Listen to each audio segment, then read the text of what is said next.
souvient bien naturellement qu'à une époque, on avait interpellé un militaire, des agents de la PJ, et les bérets rouges étaient allés délivrer leurs hommes. Donc ce ne serait pas parce que c'est la GIEC, non, ça n'a rien à voir. Mais le déclin de ce système, eux-mêmes viennent de créer cela. Il y avait des prémices bien avant qui le montraient. Vous savez, dans leur histoire de Cétri, il y a les bons soldats, il y a les mauvais soldats. Les bons soldats, ce sont ceux qui se jouissent des biens de l'État. C'est ceux qui sont devenus subitement milliardaires. Et il y a les mauvais militaires, ce sont des généraux qui n'ont pas les voitures de service, qui sont toujours à pied et qui sont mécontents. Mais personne ne sait c'est le fond de leur pensée. Ce sont les militaires qui sont mal à l'aise. Vous arrivez, vous leur promettez un montant, vous ne les respectez pas. Et vous donnez et vous coupez. Ça crée des malaises. C'est un malaise à l'interne. C'est un malaise qui est à l'interne des plus Mathusalem. Et c'est ça, et ça se renforce avec tout ce qui se passe aujourd'hui. Et c'est ça le déclin. C'est ce qui montre le déclin de ce système. Mais ils peuvent encore sauver ce système. Ils peuvent sauver, hein? Ils peuvent sauver les meubles. Mais ce serait assez difficile. Ce serait assez difficile. Parce que beaucoup de gens ont tendance à faire comme ils veulent. Et je ne pense pas que le prince maîtrise tout le monde. Non. Les gens disent qu'il était au renseignement. Mais combien de temps il a mis au renseignement? Il n'a pas mis du temps. Il ne maîtrise rien. Il est parfois surpris. Vous savez, la fonction de chef d'État n'est pas une petite affaire. Les gens pensent que c'est une petite affaire, c'est une mince affaire. Non, ce n'est pas vrai. Il faut gérer les humeurs des uns et des autres. Et surtout entre militaires. Parce que les caprices de certains militaires, de certains généraux, lui font parfois peur. Hein. S'il ne le fait pas, il a peur pour sa vie. Il a peur pour sa vie. Donc, le prince, à mon avis, il y a des actes qui sont posés, il n'est pas au courant. Et les actes que ses collaborateurs posent, il n'est pas au courant. Comprenez? Donc, quand ça se fait, il découvre, mais il faut qu'il couvre, parce que c'est le chef. Parce que ce sont ses collaborateurs. Mais c'est lui qui porte le coup actuellement. C'est lui qui subit. Maintenant, la question qu'il faut se poser, est-ce que ceux qui sont autour de lui pour ces actes, pour emballer le peuple, pour amener le peuple dans la rue, pour le déstabiliser?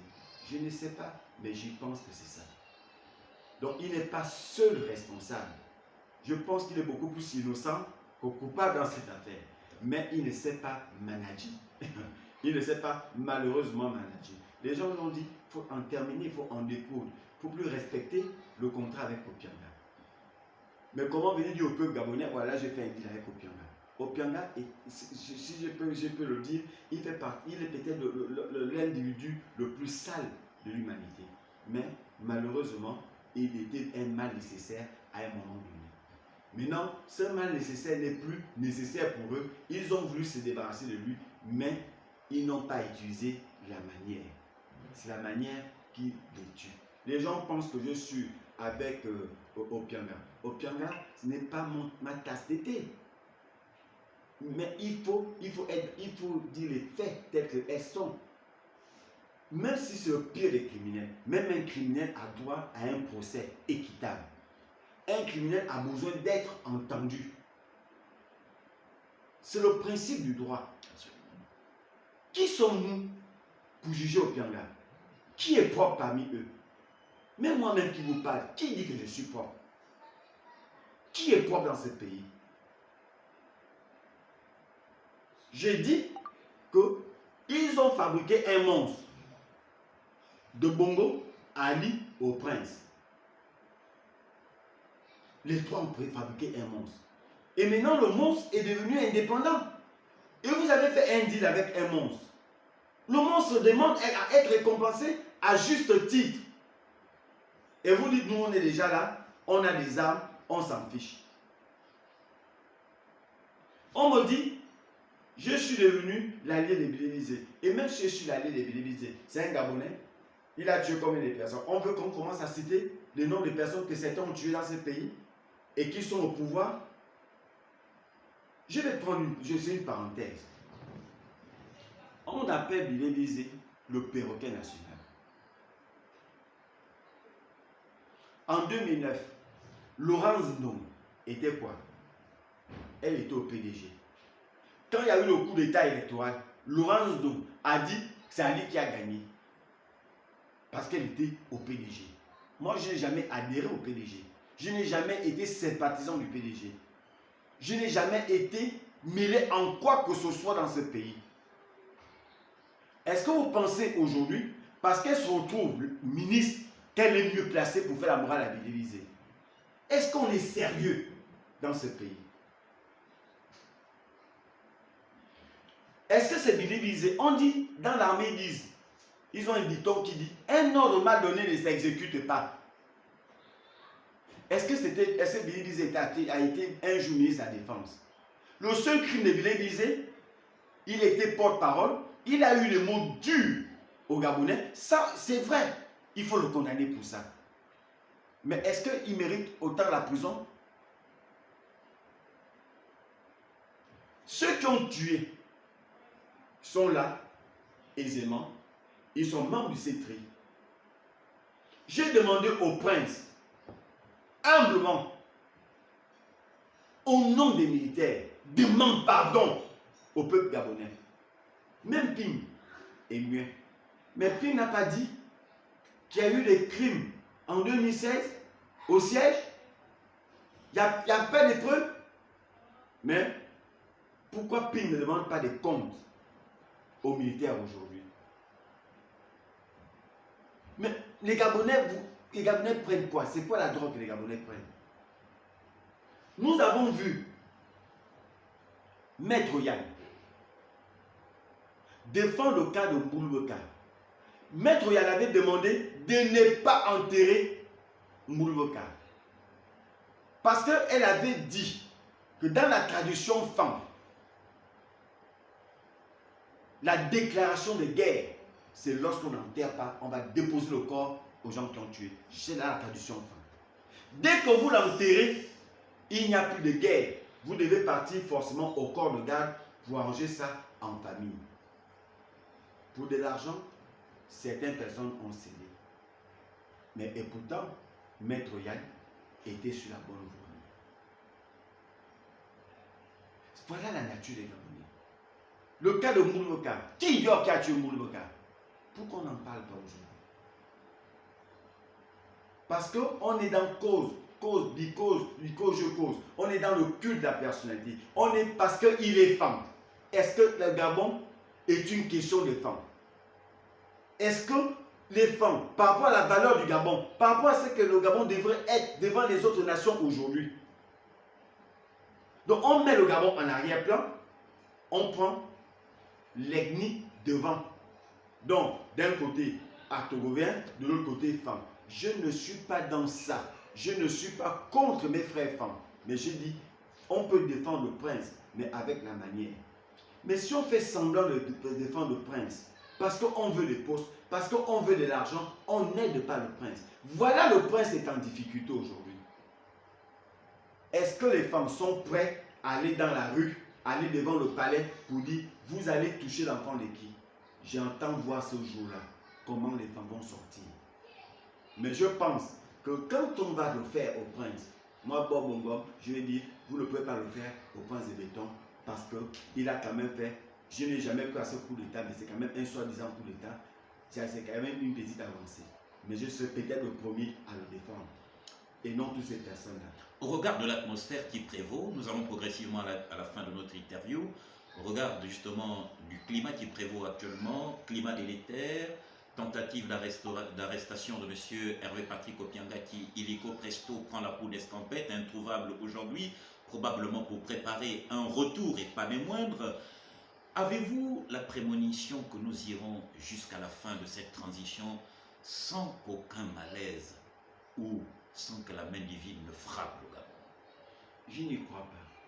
Il faut d'abord vous poser la question, est-ce que fin décembre va nous trouver? Est-ce que nous allons passer la bonne année en famille? C'est la question. Je n'ai pas dit que ça ne va pas se faire. Mais il faut vous poser les bonnes questions. Opianga est activement recherché. Et je vous dis, Opianga n'a rien fait par hasard, à mon avis. Tout a été préparé. Et avec des hommes invisibles qui sont dans le système actuel et qui pourrissent ce système, et lui qui se prépare, peut-être il est déjà même hors du Gabon, et peut-être il est déjà même avec Frédéric dans nos frontières. Est-ce qu'ils ne vont pas réagir avant le temps? C'est ça la question qu'il faut poser, et non la fin de la transition. Est-ce que vous pensez qu'Opianga, c'est un tigre blessé, c'est un lion blessé, il est touché dans sa chair, dans sa peau? Et sans oublier que même si on a arrêté Patrick Opianga, mais les autres qui ont fait le coup d'État avec le prince Béton peuvent se poser la même question. À qui le tour? Après Opianga, à qui sera le tour? Raison pour laquelle n'importe qui peut anticiper les choses. Absolument. Est-ce que les Nzébi vous ont dit qu'ils vont laisser passer, même si leur fils a un passé qui pèse? N'oublions pas quand même qu'il a grandi chez Zakari Mimboto, dans son écurie.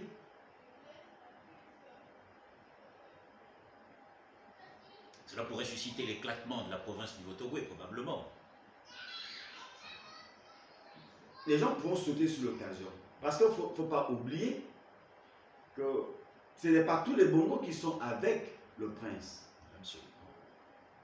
Tous les Bongos ne n'adhèrent pas à cette affaire. Mais une seule chose qu'ils ont en commun, ils veulent que le pouvoir reste en Haut-Ogooué. Parce que le Haut-Ogooué a pris le Gabon en otage. Et y compris les Actogouviens qui ne partagent pas cet avis.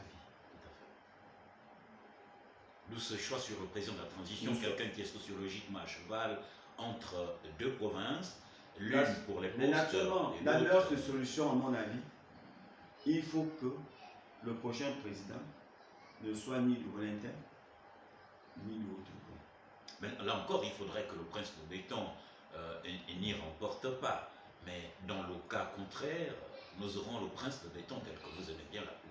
Mais dans le cas contraire, le climat restera un climat héréditaire. Ali, de 2009 à son départ, le climat est resté héréditaire. Vous êtes d'accord avec moi? Bien sûr, bien sûr. Personne ne l'a accepté. Comment un être humain, comme le prince de Béton, qui de l'homme le plus aimé de la terre des Gabonais, pour devenir l'homme le plus détesté. Comment on peut l'expliquer? Parce que ceux qui disent oye, oye, c'est l'argent. Mais ils vont s'éclater tout à l'heure, bien bientôt. Parce que tous sont en train de dire j'ai mouillé le maillot. Je dois avoir ma place ministre ou DG. Le Parti démocratique gabonais sous une autre forme qui est fait sa réapparition. Mais c'est lui qui l'a exhumé. C'est le prince lui-même qui a exhumé le PDG pour avoir ses militants partout. Je vous dis, le PDG est le seul parti au Gabon qui sait que la carte d'électeur vaut de l'argent, vaut de l'or. Le PDG. Et nous avons assisté dernièrement à cela, notamment lors du référendum constitutionnel, notamment ces vidéos devenues quasiment virales dans les réseaux sociaux, où l'on voit des responsables politiques distribuant des billets de banque, instruisant d'aller voter pour le oui. Quelle est votre lecture justement sur ce référendum et surtout que nous constatons que sur votre t-shirt, il y a un nom? Le référendum, le oui a emporté le résultat. Ils ont emporté. Ça, il ne faut pas faut pas être de mauvaise foi. Ils ont eu la victoire, mais le chiffre qu'on nous présente n'est pas vrai. C'était en courte, c'est un pourcentage très faible. Ce qu'on nous présente, ce n'est pas faux. Ce n'est pas vrai. Je vous dis, quand vous arrivez dans un pays, au niveau où un général en uniforme, devant ses soldats, demande d'aller voter de lui, c'est inconnu. Ça veut dire que nous sommes dans un autre univers. Où est la neutralité des militaires? Donc ça veut dire que les prochaines élections qui arrivent, on n'est pas en sécurité. Vous quittez de là, vous ont dépensé 27 milliards. Si le Nord avait eu les mêmes moyens, je ne pense pas que le lui aurait gagné. Je n'y crois pas. Vous partez dans la province de Wellington. Tous les bureaux de vote, c'était l'association Osiman. Osiman, qui est une branche armée, pas une branche armée, mais une association liée direct au prince. Qui est d'ailleurs le président d'honneur. Naturellement. Osiman. Ils étaient dans tous les bureaux de vote. Quel type de résultat vous voulez-vous avoir? Où est la transparence? Est-ce qu'on est sérieux dans ce pays? Et vous partez plus haut, vous avez le ministre de l'Intérieur qui est juge et parti. Vous partez, les militaires sont juges et partis. La République est donc véritablement en danger, monsieur Bo. Nous sommes plus qu'en danger. Ça ne s'est jamais fait au Gabon. Même à la soviétique, même en Corée du Nord, ça ne s'est jamais fait. Dictature à outrance. Visiblement. C'est visible. Mais c'est du gros n'importe quoi, c'est grossier. Écrivez ça. Écrivez ça. Mais c'est grave.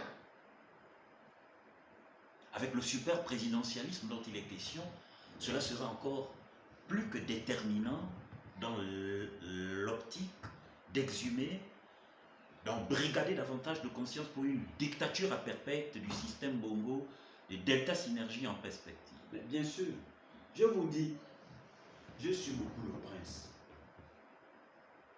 Il y a un langage qui ne trompe pas chez quelqu'un. Mais je ne pense pas qu'il est mauvais, ce type. Je ne pense pas. Mais il n'a pas d'expérience. Regardez, il arrive à Tubanga. Il parle. Et puis il vient parler des bidébilisés en disant que les gens peuvent les bidébiliser et que les gens doivent reprendre la bidébiliser. Si c'est maintenant, s'ils parlent à la bouche, on parle à la bouche, maintenant ce sont des armes et les militaires vont parler des armes. Pour venir parler de ça, à quel moment bidébiliser a menacé la sûreté militaire? Et si c'était un jeu politique? Ça peut être un jeu politique. Moi, si je ne regarde pas le jeu politique, je fais l'analyse politique. Très bien. Je me repose sur les faits. Le prince a dit ça, je fais l'analyse par rapport à ce qu'il a dit. Le jeu politique peut exister. Ça, on n'en disconvient pas. Mais je ne me repose pas sur quelque chose. Comme je dis souvent, je ne tourne pas les films d'Hollywood. Je reste sur les faits. Et c'est sur ce fait que je fais des analyses tout simplement. Pourquoi? Ce qui m'intéresse dans ce discours, pourquoi parler d'armes? Pourquoi le prince parle-t-il d'armes? Il a fait déjà ça 2 fois. Pourquoi il parle des armes? Qu'il a peur de quoi? Il a peur de qui? C'est ça, c'est la question qu'il faut se poser. Il a peur de quoi et de qui? Qui en veut à son poste? Par les armes. Je dis, il ne faut pas distraire les gens. Vous avez le couvre-feu le plus long du monde. Qu'on a renvoyé, on a enlevé de 2 h du matin à 24 h. Mais ça annonce beaucoup de choses. Et je peux vous dire que bientôt ça va quitter de 24 h à 20 h. Hein. Ça, je peux vous le rassurer, écrivez ça. Nous avons entendu parler d'un nid de rebelles quelque part dans la zone de l'aéroport. Hein. Ça, de toutes les façons, nous avons tous suivi cette vidéo-là circulant à travers les réseaux sociaux. un pasteur, un prophète d'ailleurs qui en parlait et qui attirait sans cesse l'attention du service de renseignement. Nous pouvons encore retrouver cette vidéo. Monsieur Bob Mengom, notre interview est arrivée à son terme et nous savons que vous êtes victime d'une tentative d'arrestation. Vous êtes victime également d'une tentative d'assassinat, ça nous le savons, de par le combat que vous menez pour la libération de la nation gabonaise et surtout pour la justice, vous l'avez si bien dit. Et cela pourrait arriver d'un moment à un autre tel que vous l'avez signifié au travers de vos audios et au cours de cette interview que vous nous avez accordée. Quel pourrait être votre mot de la fin pour ce soir, vu que nous aurons à redoubler, à multiplier ces rencontres, avant que certainement n'arrive ce jour mauvais? Avant de donner mon mot de fin,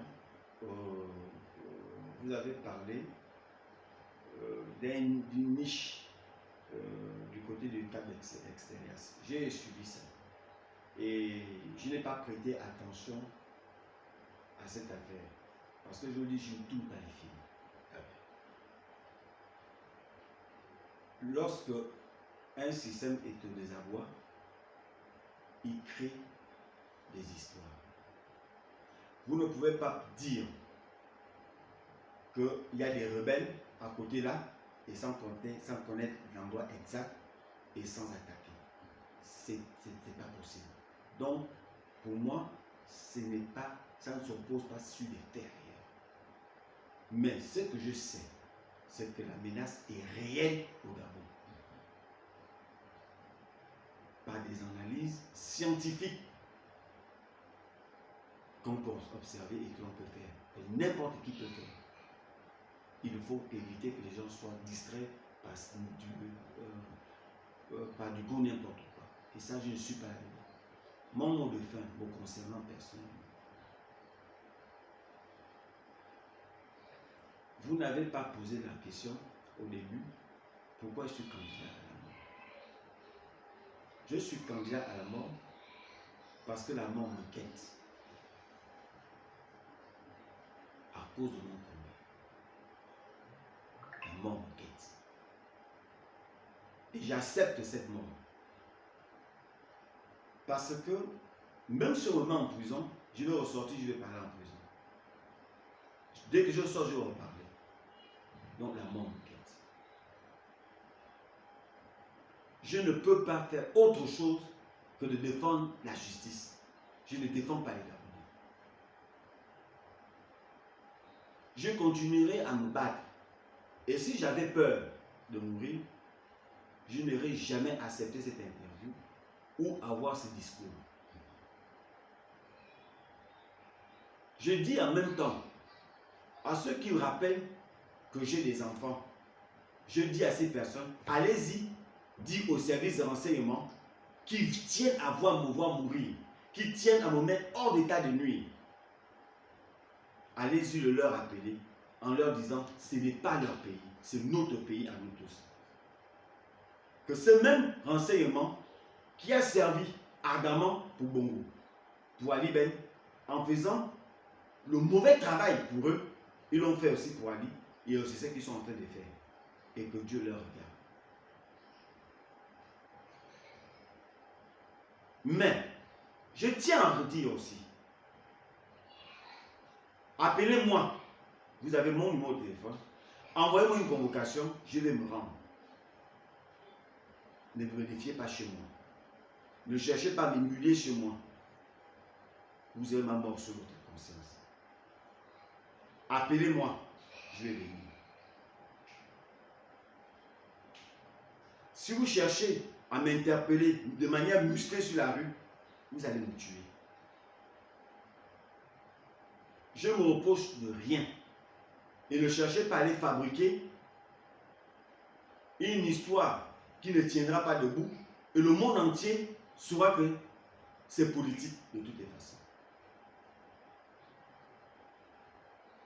Et mes sources sont sûres. Je n'invente rien. Et je continue, ils vont me prendre. Mais la question est de savoir, je ne sais pas si je vais vivre.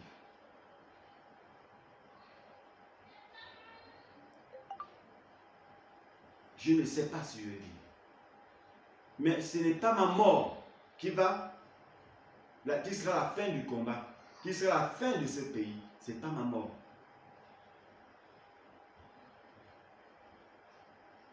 Nous avons des vrais problèmes dans ce pays. Ce n'est pas Bob Mungom qui est le problème du Gabon. Nous avons des enfants qui se droguent, qui tuent dans les écoles. Nous avons un problème de professeurs dans les écoles. C'est ça le vrai problème du Gabon. C'est ça le challenge du Gabon. Ce n'est pas prendre le faux renseignement et aller dire au prince. Parce qu'on veut les galons, parce qu'on veut l'argent, parce qu'on veut la promotion. Ce n'est pas ça qui va régler le problème du Gabon. Vous allez entraîner un chaos dans ce pays. Et le chaos viendra des services de renseignement qui sont mal renseignés et qui font des abus. Vous savez, j'ai du respect quand même pour les gens de la DGR. Je ne les piffe pas, hein, mais ils ont une particularité. Ils vous appellent, vous envoient une convocation, ou ils viennent de manière discrète, ils vous disent que non, c'est la DGR, est-ce que vous pouvez nous suivre? Vraiment poliment. Même quand ils vous défèrent au tribunal, ils ne vous menottent pas. Ils ne cherchent pas à vous immuler. Mais les autres, ils viennent carbouler. Ils viennent de manière musclée. Pour prouver quoi à qui?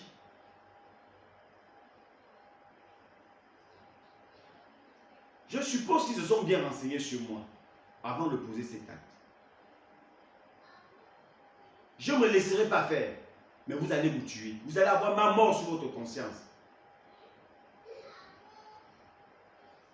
Pour ce qui concerne ma famille,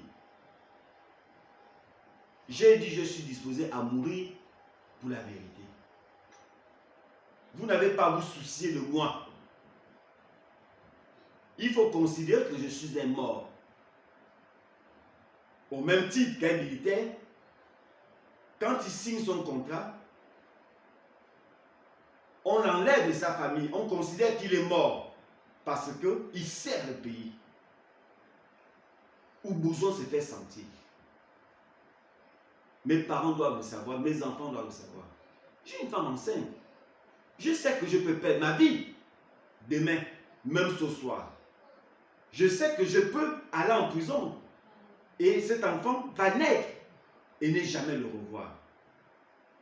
Mais cet enfant doit comprendre en grandissant que je ne suis pas mort parce que j'ai voulu mourir. Je suis mort parce que ce système a décidé de me tuer, a décidé de me mettre hors d'état de nuire. Parce qu'ils sont des dieux, ils estiment qu'ils ne vont jamais mourir. Ils doivent le savoir. Et qu'à beau le faire, ça va mal terminer. Je redis encore au service d'enseignement, vous êtes dans les mêmes quartiers que nous. Et je vous le dis ouvertement. En 2016, si on a pu vous infiltrer entre vous, c'est qu'on peut toujours vous infiltrer. Mais c'est le Gabonais qui n'aime pas le sang. Mais on aurait pu vous tuer. Mais ça n'a jamais été le souhait des partisans du changement. Les partisans du changement ont toujours eu le souhait que le pays change. Et vous avez toujours trouvé mieux, c'est de faire des enlèvements, c'est de faire des crimes politiques. Quand vous rentrez chez vous, que vous avez torturé, que vous avez tué quelqu'un, un paisible citoyen, comment vous dormez? Comment vous regardez vos enfants? Et si on le fait à vos enfants, comment vous allez vous sentir?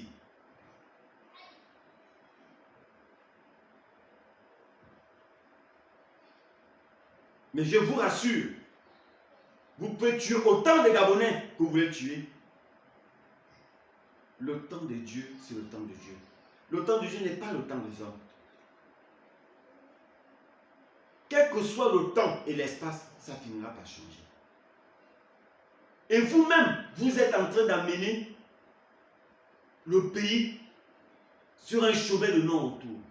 Et c'est très dangereux. Et la guerre dans ce pays n'est pas souhaitable. Parce qu'on sait comment ça commence mais on ne sait pas comment ça termine. Je suis contemporain de ce pays.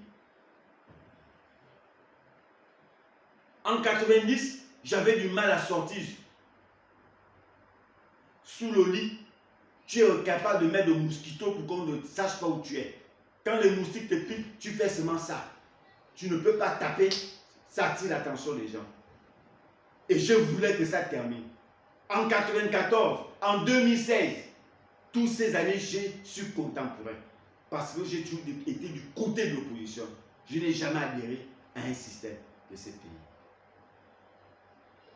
Parce que je combats la justice. À vous les magistrats, qui acceptez de faire ce sale boulot,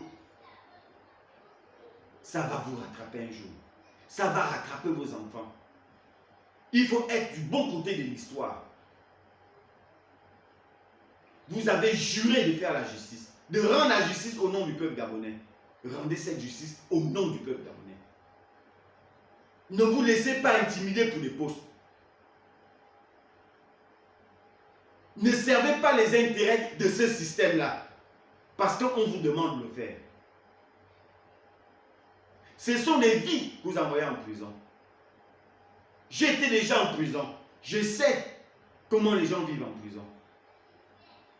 Ce sont des lots, ce ne sont pas des hommes, ce ne sont pas des humains qui sont là-bas.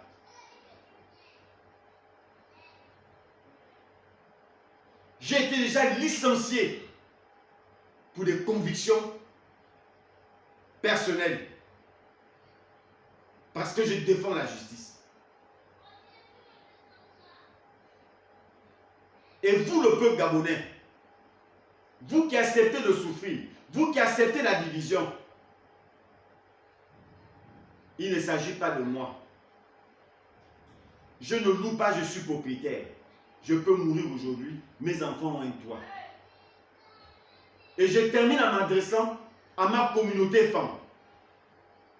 Est-ce que c'était le rêve des femmes? Le rêve des femmes, c'était la justice. Parce que le changement, c'est la justice. C'était le rêve du peuple de Wellington et des femmes de manière générale. Qu'est-ce qui vous arrive? Qu'est-ce qui nous arrive aujourd'hui? Est-ce que nous sommes en train de donner raison aux autres communautés gabonaises? Est-ce que vous savez que si aujourd'hui le pain se part, nous risquons de manger dans les poubelles, comme disait Patience Dabani en 2009.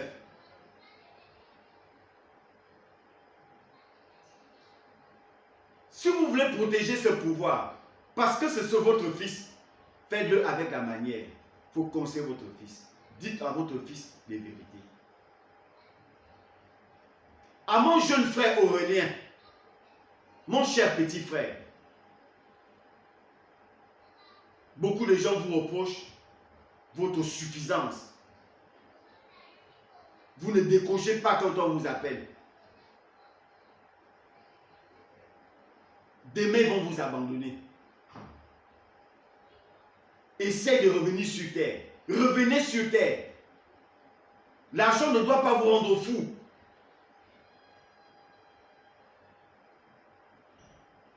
Au colonel Biban, toi-même tu es en danger. Je ne suis pas ton ennemi. Tes propres collègues veulent en découdre avec toi.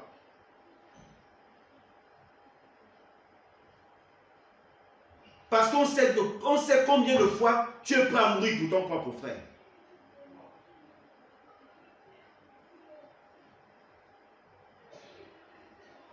À vous les forces de défense et de sécurité. Pour ne pas me redire. Vous n'êtes pas là, vous n'êtes pas au service d'un individu. Vous êtes au service de la nation. Vous n'êtes pas là pour servir un individu. Vous êtes là pour servir la justice. Et sachez parfaitement que la responsabilité ne se partage pas l'individuel. Et quand un système chute, on donne des responsabilités à d'autres personnes. On accuse d'autres personnes pour se sauver.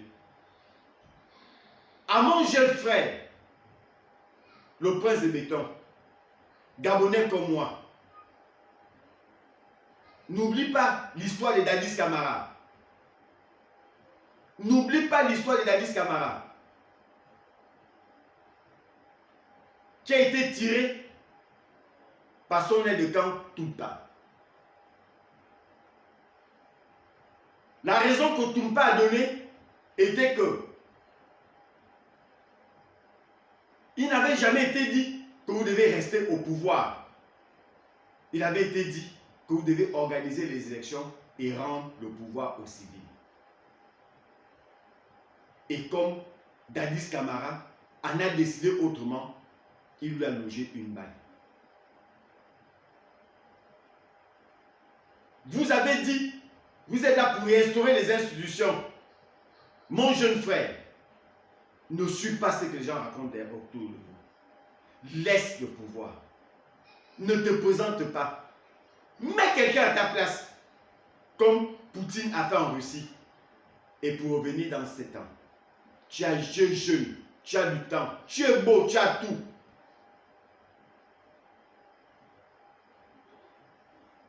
Et les Gabonais te seront reconnaissants. Ou encore demande au peuple gabonais, mets-toi à genoux devant le peuple gabonais, de te laisser 7 ans et tu laisses le pouvoir. Les Gabonais vont te suivre.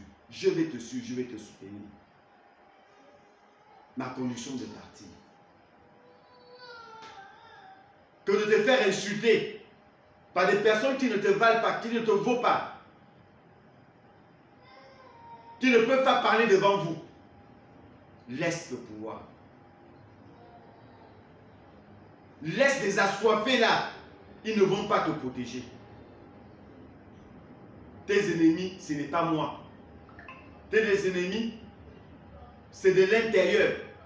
Ce n'est pas nous. C'est pour cette raison que ceux qui dénoncent, on a fait d'eux des ennemis d'État.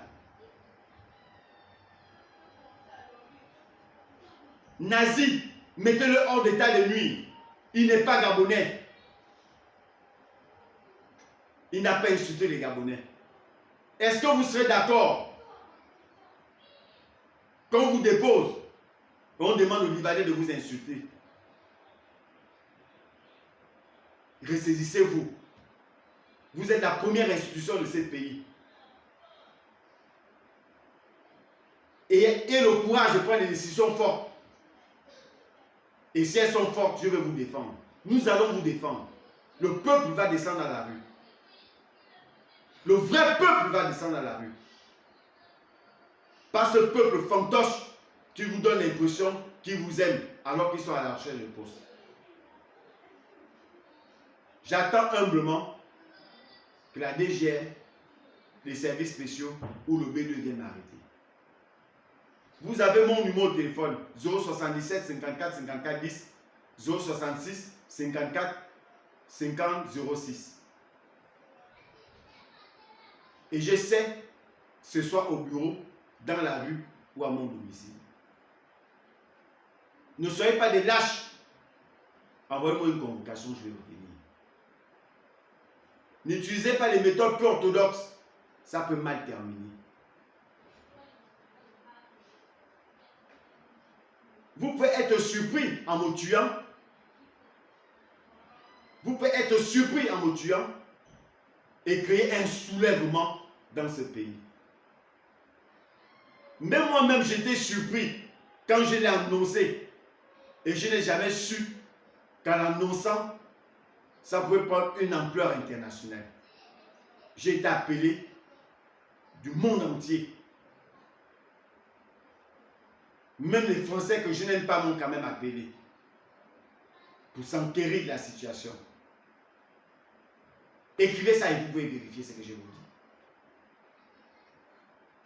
C'est tout ce que je pouvais dire comme mot de fin. Je vous remercie d'avoir pensé au matricule 212, le seul candidat à la mort au Gabon et le seul loup solitaire.